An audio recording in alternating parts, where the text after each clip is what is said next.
पाकिस्तान को डरा के नहीं रखा, आपने सबको डरा के रखा है। आपने रॉबर्ट वाड्रा को भी डरा के रखा है, चिदम्बरम को भी डरा के रखा है, आपने सोनिया गांधी को भी डरा के रखा है। आपको शायद याद होगा, शायद 2014 में आपकी अदालत में ऐसा ही एक सवाल आपने मुझे पूछा। हाँ, मैंने पूछा था। तब मैंने कहा था बिल्कुल डरना चाहिए।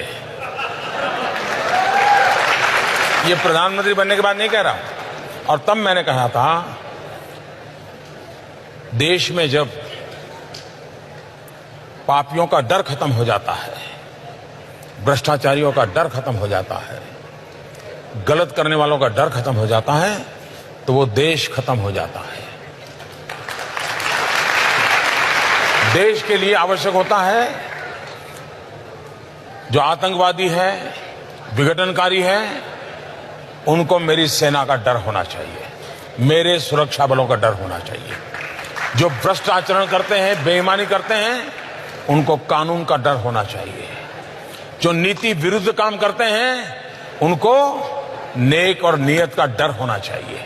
और इसलिए ये डर अच्छा है, और ये डर अच्छे के लिए है, और ये डर अच्छों के लिए है। लेकिन ये जो आप कहते हैं कि ये विरोधी दल इकट्ठे हो गए, महामिलावट है, तो ये महामिलावट आपके डर से तो हुई, आपके डर से अखिलेश यादव और मायावती साथ आ गए। आप देखिए, ये सारे लोगों का जरा बराबर एक बार आप एक्सरे निकाल दीजिए। ये वंशवादी लोग हैं, ये सब ऐसे हैं, कोई बेल पर है, कोई कोर्ट के चक्कर काट रहा है, किसी पर कानून की तलवार, और मेरे कारण नहीं, मेरे पहले वाली सरकारों से है, कोई जेल में पड़े हैं, ये सारे लोग हैं। अब उनको ये लगता है कि भाई बचने का रास्ता मिल नहीं रहा है, एक ऐसा आदमी, इसको खरीदा नहीं जा सकता, इस आदमी को दबाया नहीं जा सकता, और ये तो सीधी लाइन में चलता है, अगर कानून में आप सही होगा तो आपको कोई नुकसान नहीं कर सकता, और आप गलत है तो कोई बचा नहीं सकता। ये उसूल पर चलने वाला इंसान है। जब तक इसको हटाएंगे नहीं, हमारा ये सारी मुसीबतों से मुक्ति नहीं होगी।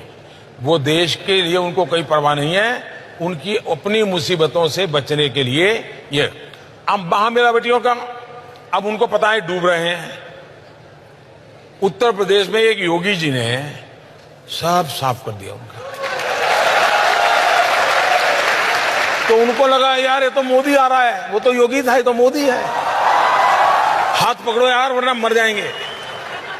तो ये बचने के लिए, जैसे तिनका, ये हाथ पकड़ने के लिए बचने के लिए हाथ पकड़ने की कोशिश करते हैं।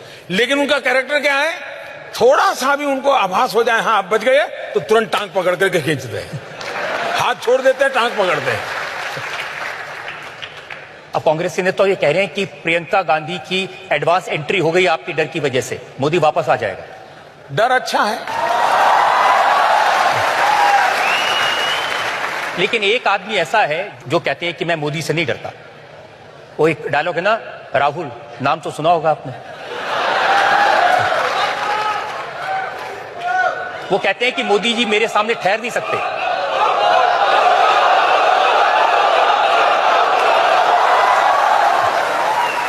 मैंने एक बार सुना था कि धरती कंप आ जाएगी,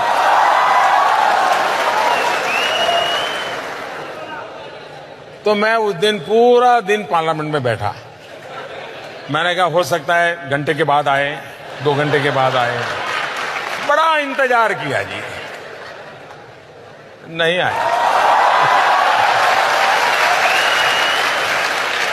अब उनके भाषण हम रोज सुनते हैं, रोज भाषण में ये कहते हैं, देखा मोदी डर गए, देखा मोदी जी का चेहरा छोटा हो गया, देखा मोदी जी मुस्कुरा नहीं रहे।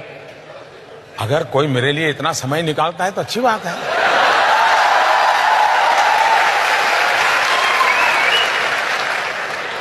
कोई तो है जो हम थके हुए वो कह रहा है, हम हमारी चिंता कर रहा है, अच्छी चीज है।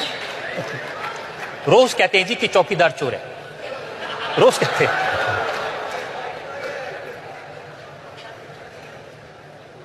आप बताइए,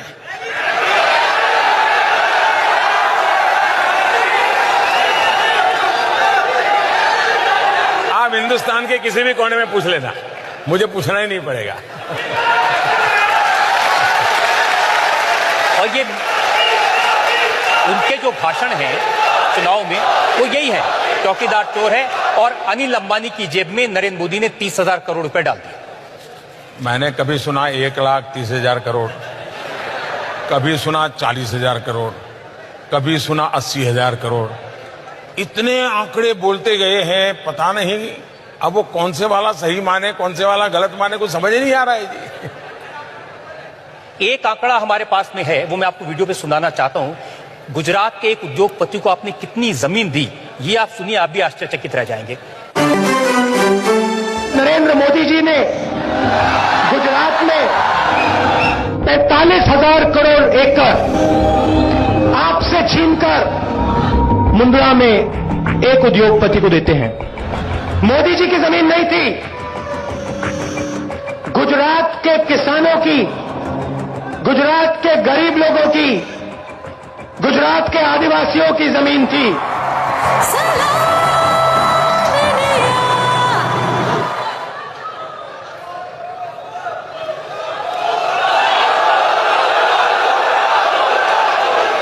इन दिनों मैंने सुना है कोई एवेंजर फिल्म चल रही है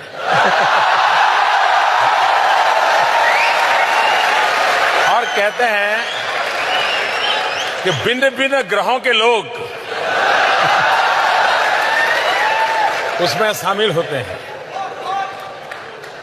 हो सकता है कि जो एवेंजर फिल्म वाला स्क्रिप्ट राइटर होगा ना, उसने जब दुनिया के ब्रह्मांड के सभी लोग की साइज क्या है वो अपने स्क्रिप्ट के लिए शायद लिखा होगा आंकड़ा, वो शायद इनकी टोली में आ गया होगा।